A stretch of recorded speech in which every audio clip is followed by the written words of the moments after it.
throwaway, as this might not make me very popular, even in pro-revenge. This all happened to me a few years ago. I told a friend the story of my divorce, and I was told to share. Started a few years ago. I thought we were happy.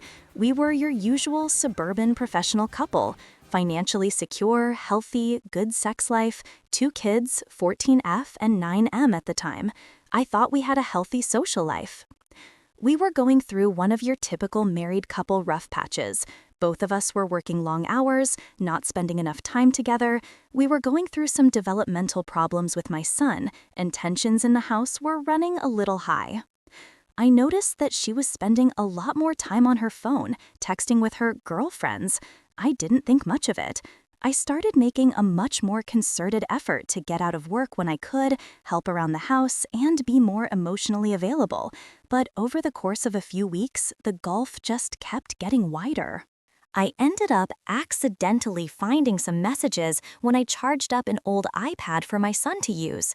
Her FB Messenger was still logged in, and there were a lot of highly questionable messages with a guy from her hometown who I will call Jim Bob Cooter, or JBC for short. The messages weren't completely inappropriate, but I could tell there were quite a few missing based on the times and context of the messages. I made a mental note to keep an eye on this and went about trying to fix things up. The next day, after I took the day off to knock out some projects that I thought would make her happy and left her some sweet notes reminding her how much I appreciated her, she was once again in the corner of the living room texting her girlfriends. I took the boy's iPad to the office, opened up FB Messenger, and watched in real time as my wife tore me down. Her and JBC were making fun of me. All of my flaws, insecurities, and secrets I entrusted to my partner were now fodder for her and JBC. Not only that, but while there wasn't outright sexting, there was a sexual undertone to the whole conversation, especially when she was bashing my performance in the sack. I managed to take some screenshots, but missed a good bit of the messages because as the conversation was unfolding, she was deleting them. I wasn't emotionally capable of confronting her. I stayed in the office until she was asleep and had a couple drinks. I took off the next day and spent some time soul-searching, drinking, and trying to figure out what to do.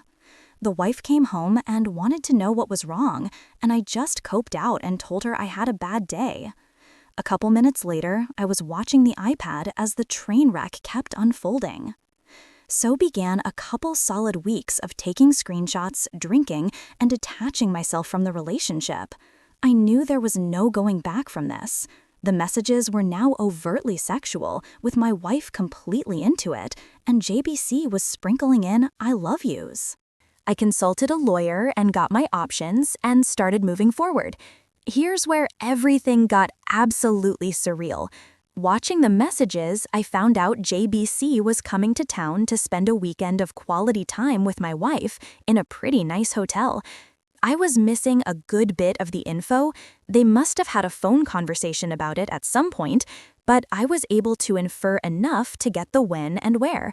Sure as shit, the next day the wife is buttering me up and wanting to take a spa weekend with the girls to relax, and when she gets back, we can really focus on our marriage. I go with it all the way. It's the greatest idea she's ever had, and I'll do anything to get us back on track. I get with the lawyer and have him draft a strong separation agreement stating that she would move out, she would get weekend visitation, no child support in the interim until the divorce is final. Then I sit through the most agonizing 2 weeks of my life.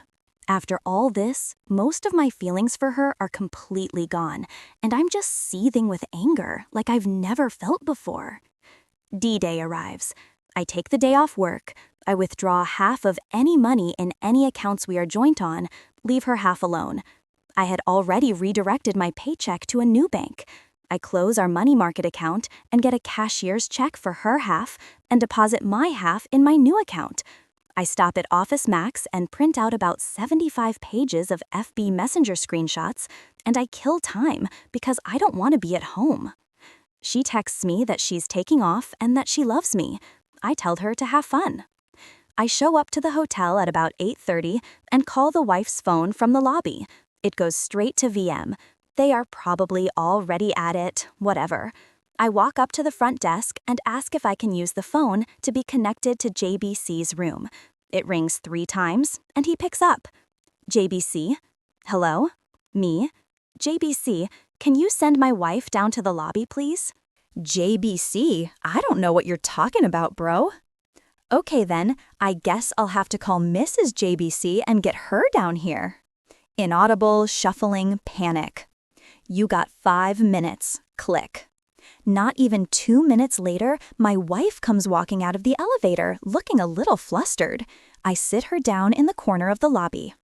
Her starts spewing bullshit, saying it's not what it seems, etc., etc. I'm not here to argue. The things that are said in this pile of papers are what's going on. The only way I'm not giving a copy of this to daughter, your parents, and emailing it to everyone we know is if you move out immediately. Wife was very prideful. Daughter was going through a rebellious teen phase, and her knowing probably would have forever killed their relationship. I didn't have much leverage, and shame was my only card to play. Also, her professional life is built up around her image, so I knew she would protect that at all costs.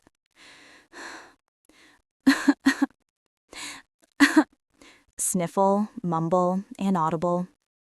This is a check for half of the money market account. I've withdrawn my half of the money from all the other joint accounts. You should have more than enough to get a place. She starts to cry a little. I could almost see the different thoughts and waves of emotions going through her, but now was the time to keep pressing. Here is a separation agreement that I think is more than fair considering what's going on.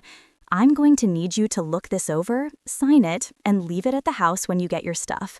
Do you want to look through these screenshots? No. Okay, go have fun with JBC. Do not come back to the house or I'm going to send this, holds up a ream of screenshots, to everyone. I bounce out of the lobby and I can hear her start to have a breakdown. I get to the car, drive off to a parking lot and have my own crying rage fit.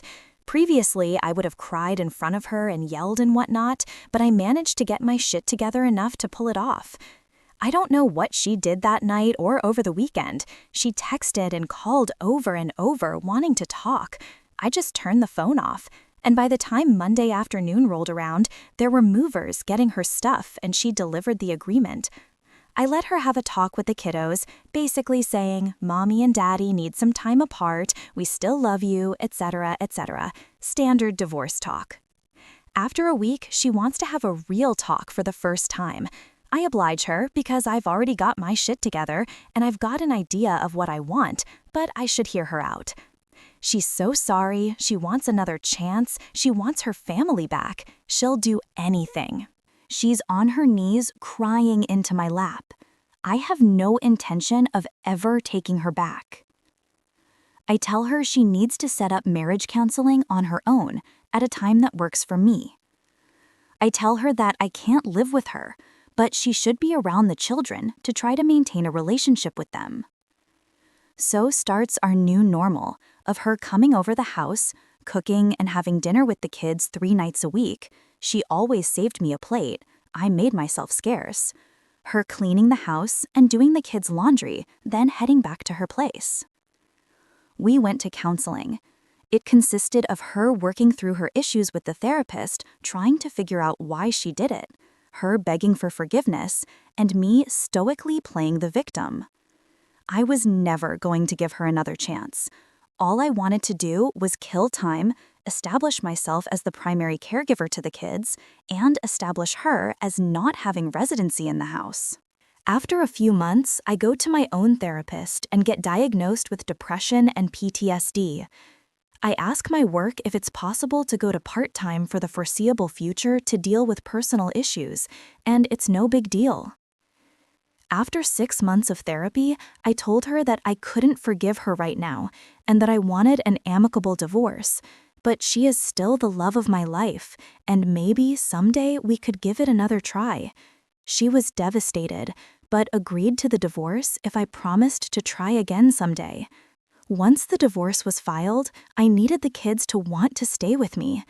I left a Google search for how to survive your wife's infidelity up on the shared PC at home, and I left some printed out infidelity articles not so hidden in the kitchen. My daughter found them and came to me crying.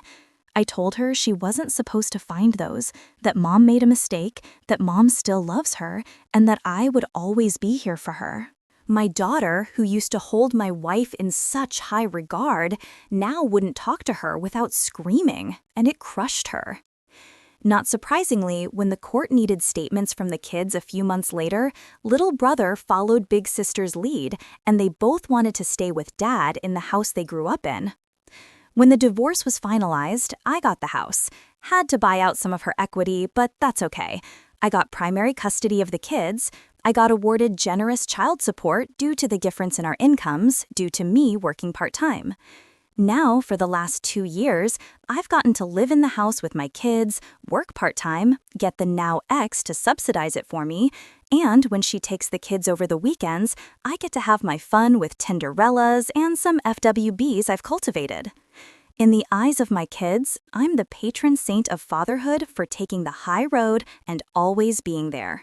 In the eyes of my ex, I'm the one that got away, that she will always pine for, and I get the bonus of having her come over for sex whenever I want it by dangling that carrot of maybe getting back together. But that is never going to happen. TLDR, got divorced and it worked out.